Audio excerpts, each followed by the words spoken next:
Selamat siang Ibu, selamat siang teman-teman. Terima kasih atas waktu dan kesempatan yang telah diberikan kepada kami kelompok 2. Di sini kami akan mereview kembali materi mengenai yurisdiksi pemajakan.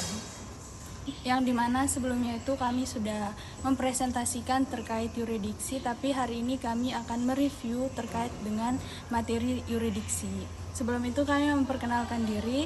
Perkenalkan, nama saya Irma Yulianti. Perkenalkan, nama saya Revi Mariska. Perkenalkan, nama lengkap saya Angelina Mila. Langsung saja kami akan mereview materi terkait yurisdiksi. Yurisdiksi adalah wilayah atau daerah tempat berlakunya sebuah undang-undang yang berdasarkan hukum, di mana yurisdiksi pemajakan merupakan kewenangan suatu negara dalam melakukan pemungutan pajak. Dalam artian luas, yurisdiksi pemajakan adalah hak pemajakan suatu negara terhadap yang diterima atau diperoleh oleh warganya, baik yang bersumber dari dalam negeri ataupun dari warga asing yang bersumber dari luar negeri. Yang pertama yaitu asas domisili, di mana kewenangan perpajakan dimiliki oleh Indonesia terhadap siapapun yang bertempat tinggal di Indonesia, baik atas penghasilan yang berasal dari Indonesia maupun dari luar Indonesia. Berdasarkan asas ini, negara berhak mengenakan pajak kepada individu atau badan yang berdomisili di negara tersebut.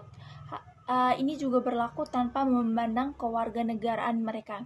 Dengan kata lain, jika seseorang tinggal di Indonesia, mereka akan dikenakan pajak atas seluruh penghasilan yang mereka terima, baik dari sumber dalam negeri maupun dari luar negeri. Yang kedua itu asas sumber. Indonesia berhak mengenakan pajak atas penghasilan yang bersumber di Indonesia tanpa memperhatikan tempat tinggal wajib pajak.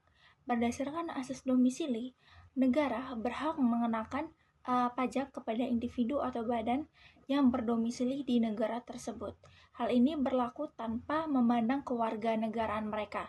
Dengan kata lain, jika seseorang tinggal di Indonesia, mereka akan dikenakan pajak atas seluruh penghasilan yang mereka terima, baik dari sumber dalam negeri maupun dari luar negeri.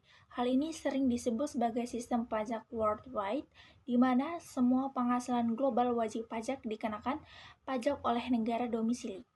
Yang berikut adalah asas kewarganegaraan, yang dimana pengenaan pajak atas dasar status kewarganegaraan, misalnya Amerika Serikat.